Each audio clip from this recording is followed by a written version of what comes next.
Bonjour à tous, on se retrouve aujourd'hui pour une nouvelle vidéo. Ce sera pour le point lecture de mes lectures du mois de septembre. Alors autant vous dire qu'il y a des lectures où je vais passer quand même assez vite parce que ça fait un mois et demi que je les ai lus pour les premiers et voilà, je commence un peu à les oublier quand je les ai pris, enfin quand j'ai pris ma pile de livres lus non chroniqués, je me suis rendu compte que il y avait pas mal de retard et au mois d'octobre ça va. Oui et non, dans le sens où je n'ai quasiment rien lu. J'ai commencé le Julien Dufresne-Lamy que j'aime énormément. J'ai lu plus de la moitié d'une traite et en fait je l'ai mis de côté, je l'ai pas repris. Je compte le reprendre ce week-end et j'ai commencé le livre VO que j'ai acheté avec Katarzyna Brest. Mais pareil, c'est un peu compliqué la reprise. Donc je prends pas beaucoup de temps de lire et il s'est passé pas mal de choses qui fait que moralement j'avais pas trop envie de me poser pour lire ce mois-ci. Donc j'espère me remettre un coup de collier parce que c'est bientôt le Black November. Et j'aimerais bien avoir fini mes lectures du mois d'octobre, en tout cas celles que je voulais absolument lire au mois d'octobre, pour après enchaîner sur le Black November et que je sois apte à lire les livres pour le Black November. Surtout qu'en ce moment, je sais pas si c'est la saison ou un mood comme ça, mais j'ai très envie de lire des lectures un peu noires, policiers, etc. Donc ça tombe à pic. Le premier que je vous présente, c'est un livre que j'ai commencé tout début juin.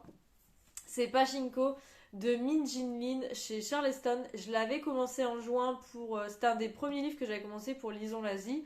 Et j'avais beaucoup de mal à rentrer dedans. J'étais à peu près au tiers. Et tout le long du mois de juin et un petit peu en mois de juillet, j'avais réessayé, mais j'avais vraiment beaucoup de mal. Mais c'était intéressant puisqu'on retrouve le personnage de Sunya, dans les années 30, au début des années 30, dans un petit village coréen. Et elle se laisse séduire par un riche étranger. En fait, de cet homme, elle va être prise et elle va coucher avec lui, pardon, et elle va tomber enceinte. Et de quoi elle va avoir deux choix. Soit de devenir sa seconde épouse, puisqu'il est déjà marié au Japon, il a déjà sa famille, donc devenir son épouse coréenne, soit, du coup, faire, élever son enfant tout seul et avoir le déshonneur de la famille. Et en fait, Sonia va choisir une troisième voie, c'est celle d'épouser un pasteur chrétien qui est dans son entourage à ce moment-là et qui va du coup élever son enfant avec elle. Autant c'était hyper intéressant parce que j'ai appris énormément de choses sur la Corée et le Japon dans les années 30, puis au fur et à mesure des décennies, parce qu'on suit vraiment Sunja, mais aussi son fils, à travers toute sa vie, donc c'est hyper intéressant. Autant que ce soit l'écriture ou la narration, j'ai trouvé ça très long, j'avais beaucoup de mal à me plonger dedans. Il fallait que voilà, je m'impose par exemple une heure et que je lise une heure parce qu'une fois que je le lâchais, c'était très compliqué. Donc en septembre, je me suis mis un coup de collier en début de mois en disant qu'il fallait absolument que je lise. Donc là, pour le coup, la deuxième partie était quand même assez rapide. Mais j'avoue que, on va dire, le deuxième tiers, c'était quand même très long. Et j'ai pas lâché parce que je sais qu'il y a d'excellents retours, il y a des coups de cœur, etc. Donc je me suis dit qu'il fallait que je lise quand même jusqu'au bout. Donc je l'ai lu entièrement, j'ai appris des choses, donc c'est pas perdu, mais ça n'a pas du tout été le coup de cœur tant attendu. Ensuite, toujours chez Charleston, j'ai lu en début septembre M'asseoir 5 minutes avec toi de Sophie Jomain. Donc chez Charleston, je l'ai dit. Ici, on va retrouver Claire et Julien qui ont une petite fille suite à leur mariage qui s'appelle Pauline. Et Pauline est un peu différente des autres petites filles puisqu'elle a un trouble autistique. Et en fait, plus Pauline va grandir, plus il va y avoir des tensions dans le couple jusqu'au point où Julien va se séparer de sa femme Claire, donc les parents de Pauline. Et ce court roman qui est magnifique parle justement de comment le couple tient ou pas suite à la découverte du handicap de leur enfant. On va voir aussi comment ils peuvent culpabiliser, comment ça impacte leur vie en général, pas seulement leur vie de couple. Et voilà, je l'ai lu d'une traite en très peu de temps. J'ai beaucoup aimé, donc si vous aimez La plume de Sophie Jomain, vous pouvez adorer ce livre. Moi, j'avais essayé Sophie Jomain avec ses deux séries plutôt jeunesse, young adulte, fantastique. J'avais pas du tout aimé. Je trouvais ça trop jeunesse, enfin trop, trop série ado. Voilà, ça m'avait pas plu du tout. Mais là, on est dans du contemporain et voilà, j'ai beaucoup aimé. Donc, je pense que je continuerai Sophie Jomain dans ses contemporains parce que là, la plume m'a pas du tout dérangée et surtout l'émotion était là. les personnages étaient hyper bien décrits. Ça m'a fait penser un peu au style que peut faire Solène Bakowski et Amélie Antoine. Pour ceux qui ont déjà lu ces auteurs, je pense que ça peut vous faire un rapprochement. En tout cas, voilà, c'est ce que j'ai comme ressenti lors de la lecture. Et un mois et demi après, je m'en rappelle et j'ai beaucoup aimé, donc je vous le conseille. Ensuite, j'ai été à la médiathèque. Je suis revenue avec trois livres. Le premier que j'ai lu en un week-end, il s'agit de Ainsi Berlin de Laurent Petit-Mangin, publié chez la Manufacture de Livres. Ici, on se retrouve après la guerre, la Seconde Guerre mondiale, dans les décombres de Berlin. Kate et Gerd s'engagent dans la construction du nouveau monde pour lequel ils se sont battus. Ils imaginent un programme où les enfants des élites intellectuelles, retirés à leur famille, éduqués loin de tout sensiblerie, formeraient une génération d'individus supérieurs, assurant l'avenir de l'Allemagne de l'Est. Mais à l'ouest du mur qui s'élève, une femme a d'autres idéaux et rêve du renouveau. Lise, architecte américaine, entend bien tout faire pour défendre les valeurs du monde occidental. Quand Gerd rencontre Lise, la force de ses convictions commence à vaciller. Ce roman, j'en ai entendu parler lors de la rencontre que j'avais faite avec les médiathèques, enfin avec la médiathèque, il y a pas mal de temps maintenant. C'était donc le coup de cœur de la médiathèque et quand j'y suis retournée, je l'ai vu et je me suis dit ah bah tiens en plus il est court donc ça va être parfait pour le lire avant de partir en vacances. Et le thème me plaisait, je l'ai très vite lu, c'est un livre qui se dévore. Déjà la mise en page, enfin c'est écrit gros, c'est hyper rapide à lire. Mais justement pour moi c'était trop rapide, en tout cas trop survolé. J'avais entendu énormément parler de cet auteur et du coup j'étais intriguée de découvrir son écriture et j'avoue que j'étais un peu déçue. La preuve, ça fait un mois, un peu plus d'un mois que je l'ai lu. J'ai très très peu de souvenirs. Je rappelle de ce qui est écrit dans le résumé, en gros donc l'histoire principale, mais enfin des relations notamment aussi entre les personnages. Mais j'ai pas du tout été touchée, c'est loin d'être un coup de cœur. Donc ouais, ça c'était on va dire une des déceptions du mois de septembre. Et finalement je suis contente de l'avoir pris à la médiathèque parce que du coup je l'ai pas acheté et je vais pouvoir le rendre rapidement. Par contre, un livre à la médiathèque que j'ai adoré, c'est Alabama 1963 de Ludovic Manchette et Christian Niemek chez Pocket. Ce roman, j'en entends énormément parler depuis sa sortie grand format. Je l'avais déjà réservé et au final j'avais loupé le coche. Et là, en fait, je l'ai réservé depuis le mois de mai et il est tellement emprunté que du coup, on m'a appelé au mois de septembre pour me dire qu'il était enfin disponible. Donc j'ai été le chercher. Et je me suis précipitée pour le lire parce que je me suis dit, une fois que je le rends, ça va être mort pour le récupérer. Et je l'ai lu, je crois, en 24, 48 heures peut-être, mais en tout cas très très vite. Ici, on est en Alabama, en 1963, donc en pleine ségrégation. Et on va, donc les personnages, euh, on va retrouver donc une petite fille sans vie, une petite fille noire. Et la police est loin d'être leur préoccupation du moment, surtout que en fait il y a d'autres petites filles qui disparaissent. Au début elles sont toutes noires, donc forcément ça intéresse personne. Mais il y a un détective qui s'appelle Bud Larkin qui en fait n'est plus flic suite à voilà, une histoire qu'on apprend au fur et à mesure de l'histoire. Mais voilà, il est devenu alcoolique dans son coin, un peu le vieux blanc alcoolique américain détesté de tous. Et en fait, il va embaucher une domestique je crois que c'est même pas lui, non, c'est pas lui qui l'embauche, c'est ses amis qui vont l'embaucher, ils vont faire passer une annonce. Et du coup, il va se retrouver un peu bête, surtout qu'elle va essayer de prendre en main son cabinet qui est dégueulasse. Et du coup, ils vont commencer comme ça à discuter. Et en fait, lui va être payé par une des familles pour retrouver sa petite fille qui a disparu, qui a toujours pas été retrouvée. Donc ils ont encore un espoir malgré tout. Et en fait, il va se rendre compte que Adela, qui est la femme de ménage, est un atout pour lui, puisque en tant que femme noire, les familles noires vont avoir plus confiance pour leur expliquer, pour leur donner des pistes, etc., pour leur parler.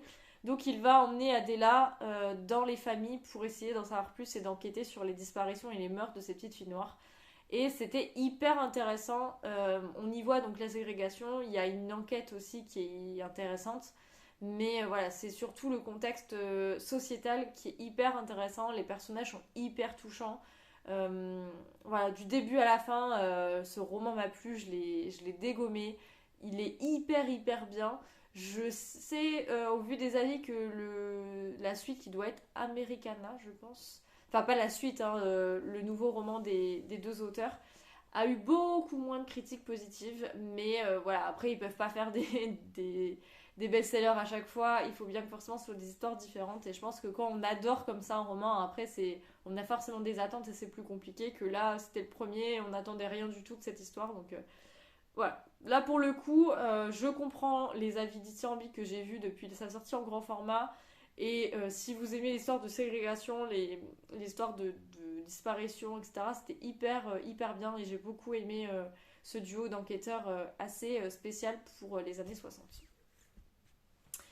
Ensuite, une autre déception, j'ai lu Une bête au paradis de Cécile Coulon chez l'Iconoclaste. Et il va falloir que je cherche dans mes carnets de lecture parce que plus je lisais le roman, plus l'histoire me disait quelque chose. Et je me suis dit, c'est quand même bizarre que plus on avance dans l'histoire, donc plus dans l'intrigue, plus je suis au courant et ça me dit quelque chose.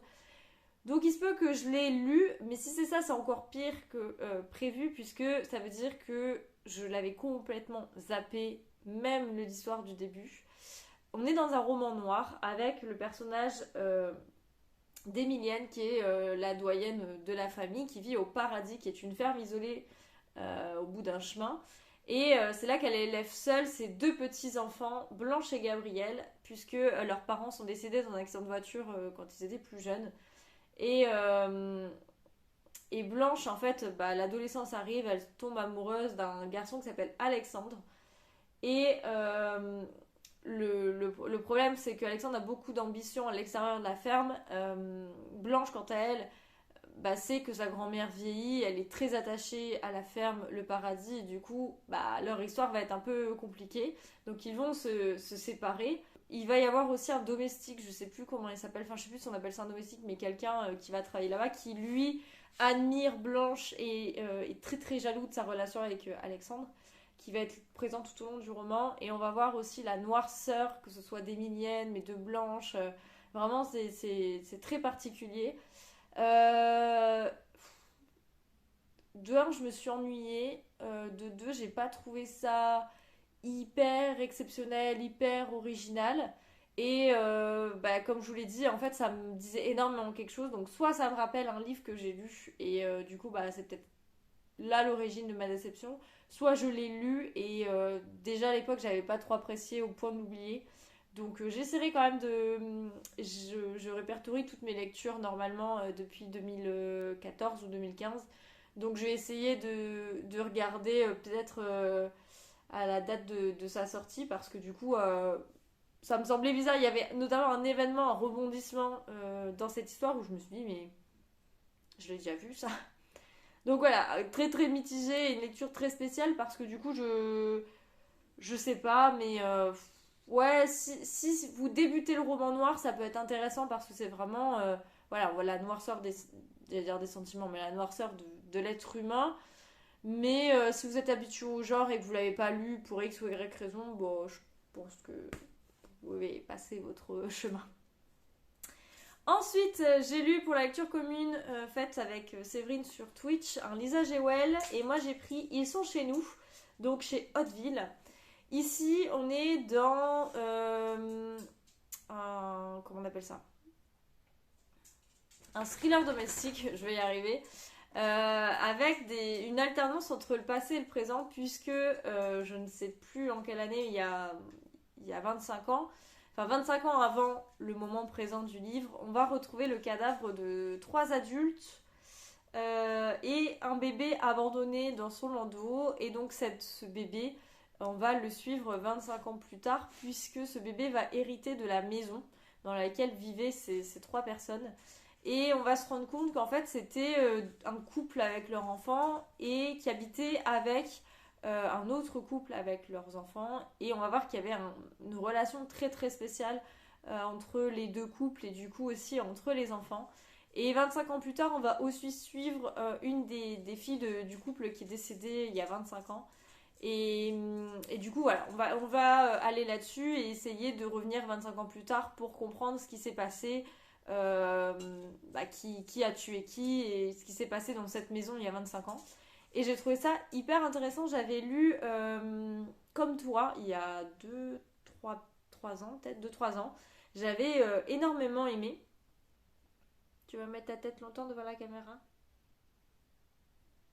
Tu veux faire ta star? Oui, il veut faire sa star.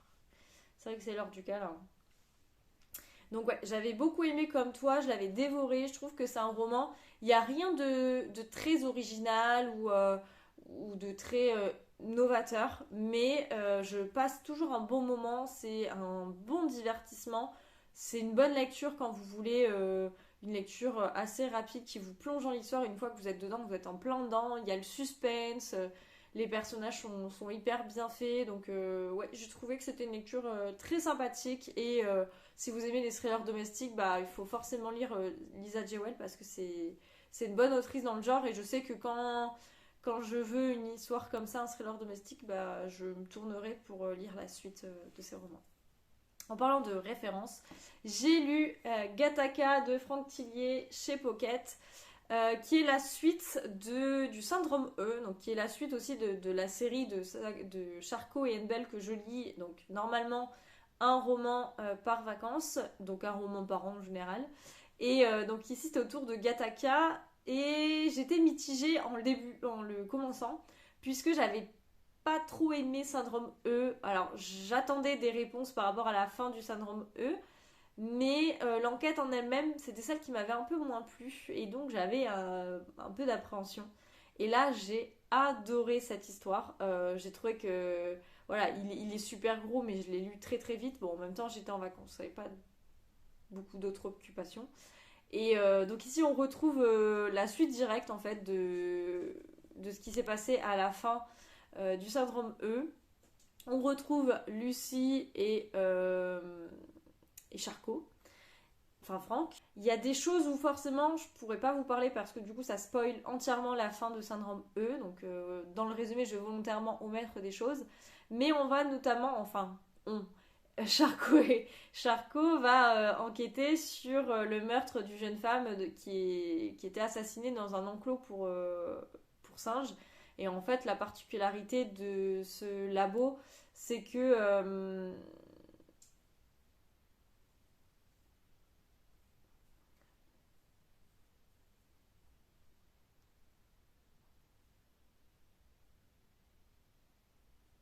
et en fait, là, la cage du singe se trouve dans un lieu plutôt scientifique. C'est pas un zoo, les singes sont aussi étudiés.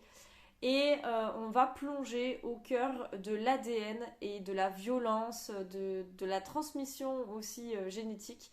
Donc voilà, encore un thème hyper intéressant comme d'habitude. On apprend toujours des choses avec Franck Tillier. Au niveau scientifique, c'est hyper bien fourni. On sent qu'il travaille énormément dessus, qu'il adore ça et qu'il kiffe tout autant de l'écrire que nous de le lire. Donc c'était hyper intéressant.